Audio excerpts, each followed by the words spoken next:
What I like about it is that there is a sense of space still.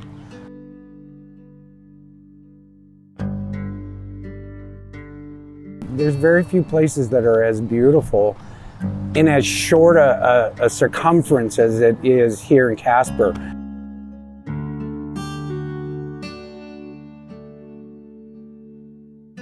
I'm a Wyoming native. I was born and raised here.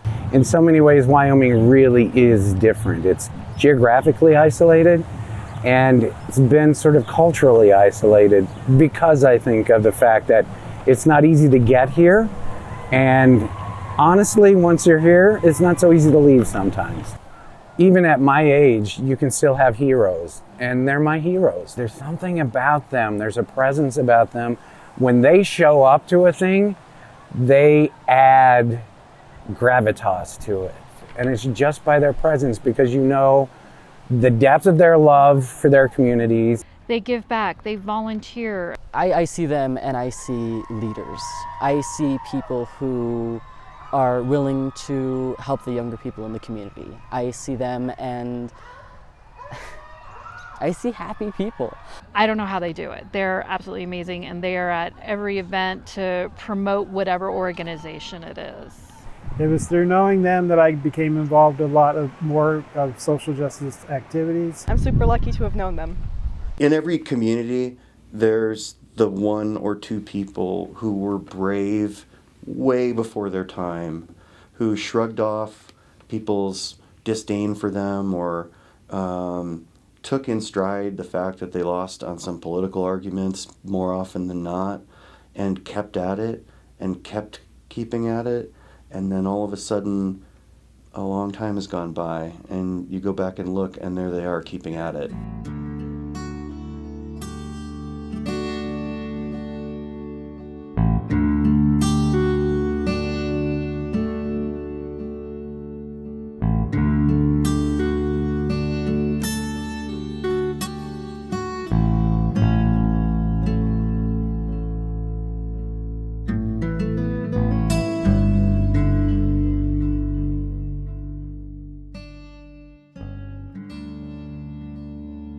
The question is always, where's the gay bar?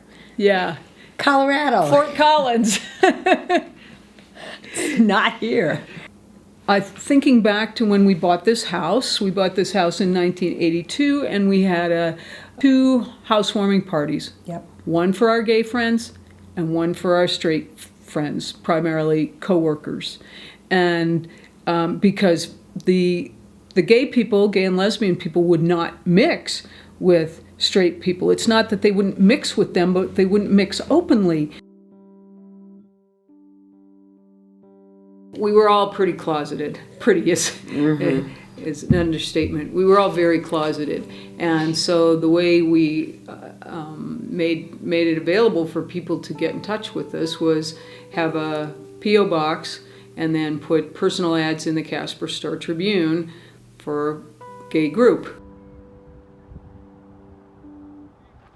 The community at that time was very quiet, very isolated, and self-isolating in a way as a form of protection. But I remember there would be potlucks at somebody's house, and if you knew a person who knew a person, they'd invite you and you could go and you'd make contact with that. We would make arrangements to meet people in a public place for coffee, like Denny's or something like that, and kind of check them out because we wanted to ensure the confidentiality and safety of everybody in the group. The biggest paranoia would probably be losing our jobs or outing us to family members.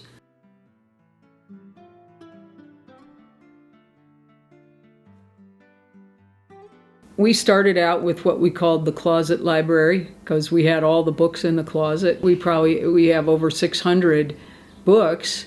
People would come and check out literally bags full of books. But we had friends around the country who would ship us books. If they were moving and wanted to clean stuff out, we'd get a box of books from friends in San Francisco or something. Because they all knew that we had this kind of share library. It was marvelous. For a lot of people, it was their only consistent source of information, and books that related to LGBT related subjects, novels, facts, self-help guides. And so it was great having a resource where all you had to do is sign up and say, I'll bring the book back. Primarily, we have a lot of fiction. We love mysteries, so we had a lot of lesbian mysteries, but also some more informational. Some of them were things like to give to your parents or talk about things with your parents, and other things were just general. And I would have been too shy to check a book out from the library. Yeah, that's why a lot of them got stolen.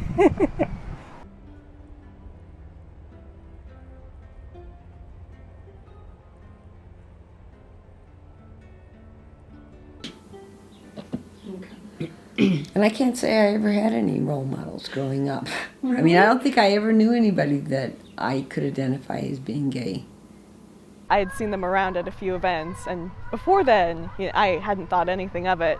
But after that, I suddenly realized that this person I'd been looking up to my whole life was also a queer role model. They are amazing. I don't know how long they've been together, but they've been together forever in my mind. We were warned about the funny men who ran the florist shop where I grew up, but again, we didn't have vocabulary. One of the boys in the class called us lesbians. Well, I didn't even know what that was. And I looked in the junior dictionary, and you know what? It wasn't there either. I didn't even identify at that time as I'm having a crush on a girl. I had a couple girlfriends that were kind of under the radar, so my parents didn't know about them. I just kind of went through my life not being able to talk to them about my queer identity. And as tough as that was, I knew that there were people in Casper who loved and supported me, and I had role models like Janet and Leanne that I could look up to, and now my parents have come around, which I can't be thankful enough for. They do that thing that when you're a couple and you have that connection, you become more than what you are individually. And Janet and Leanne have always been that, always, for everybody in this community. They're together and they love each other, and to find something like that in anyone's life is awesome.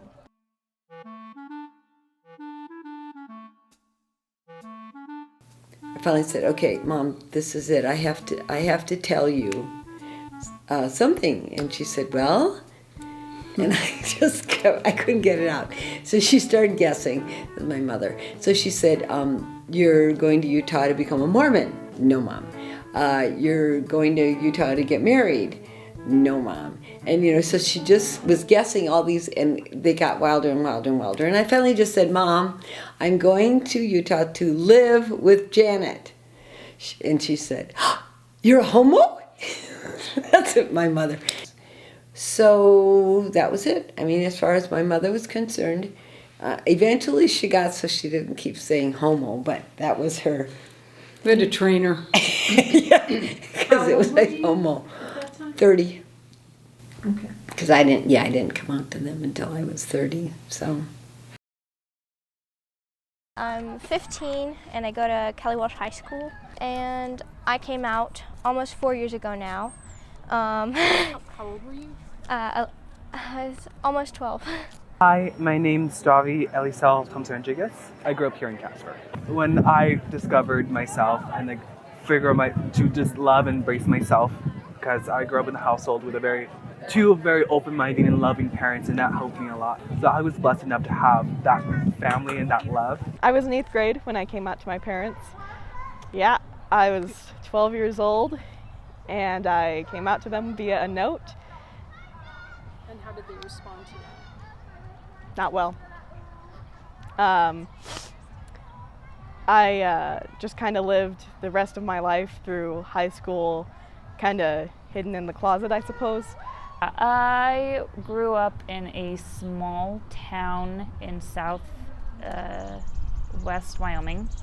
I came out in college, and I didn't really come out. I met my wife, and I was like, oh, that's it. That's you. That's perfect. My parents were like, okay, we're doing this now. It was like, Even if you're not overtly out. You know, like I tell people in my family, it's always been an open secret. But the fact that, you know, it doesn't matter, you still make a difference and set the example. I started to feel like it was likelier than not that I was gay when I was 14 years old. And I felt I couldn't tell literally anyone, not my mom or my sister. There was no special teacher or mentor. I look back and think, was I too scared? Should I have maybe owned it a little bit more? Should I have figured out if there was one or two teachers I could talk to? And I think back and I'm like, I don't think so. My name is Ender Collins. I am a 19-year-old trans man from Casper, Wyoming. I knew I was a little different than other kids when I was very little, when I was in preschool and everything. I came out to myself and accepted myself the summer between 9th and 10th grade. Then on through high school, I was pushed around a little bit. Luckily, I've always had this attitude where if you're not going to respect me as a person, you're not going to be in my life.